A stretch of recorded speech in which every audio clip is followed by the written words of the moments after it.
നിങ്ങളുടെ മീഡിയയിൽ കൂടി ഇതിന് വേണ്ട തരത്തിലുള്ള പ്രൊമോഷൻ നടത്തണം. അതുപോലെ വന്നു ചേർന്ന നിങ്ങളെ ഓരോരുത്തരെയും സ്നേഹപൂർവ്വം സ്വാഗതം ചെയ്തുകൊണ്ട് കൂടുതൽ സംസാരിക്കുന്നത് പ്രസിഡന്റിനെ ക്ഷണിക്കുന്നു. പ്രിയമുള്ളവരെ, കഴിഞ്ഞ ബുക്ക് ഫെസ്റ്റിൽ നിങ്ങൾ നൽകിയ സഹകരണത്തിന് നന്ദി പറയുന്നു. വലിയ വിജയമായിട്ടാണ് ഇപ്രാവശ്യം ഈ ബുക്ക് ഫെസ്റ്റ് സമാപിച്ചത്. കഴിഞ്ഞ വർഷത്തേക്കാൾ കൂടുതൽ ജനപ്രതിനിധികൾ ഇപ്രാവശ്യത്തെ ഫെസ്റ്റിവലുണ്ടായിരുന്നു. അതിന് നിങ്ങൾ നൽകിയ സഹകരണത്തിനൊരിക്കൽ കൂടി നന്ദി പറയുന്നു. ബഹ്റിൻ ദേശീയ ദിന ആശംസകൾ ഞാൻ നേരുകയാണ്. രാജാവിൻ്റെ കിരീടധാരണത്തിൻ്റെ 25ാം വാർഷികവുമായി ബന്ധപ്പെട്ട് വിവിധങ്ങളായ പരിപാടികളാണ് സമാജം പ്ലാൻ ചെയ്തിരിക്കുന്നത്.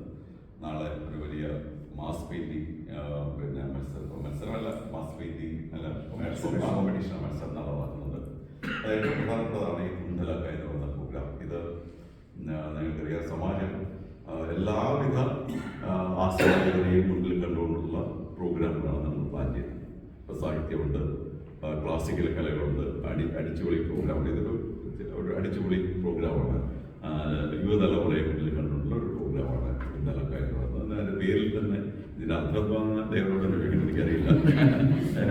ഇത് എവിടെ നിന്ന് അദ്ദേഹത്തിന് ആ പേര് കിട്ടിയെന്ന് എനിക്കറിയില്ല. എന്തായാലും സംഗതി ആൾക്കാരെ ഹരം കൊള്ളിക്കുന്ന ഒരു പ്രോഗ്രാമാണ്. ആയിരക്കണക്കിന് ആളുകൾ പങ്കെടുക്കുന്ന, ഹരം കൊള്ളിക്കുന്ന വേഗപറിയ നൃത്തച്ചുവടുകൾ കൊണ്ടും പാട്ടുകൾ കൊണ്ടും മനുഷ്യരെ അവരെ പിന്നെ കയ്യിലെടുക്കുന്ന ഒരു പ്രോഗ്രാമാണ് ഈ കുന്തലക്ക.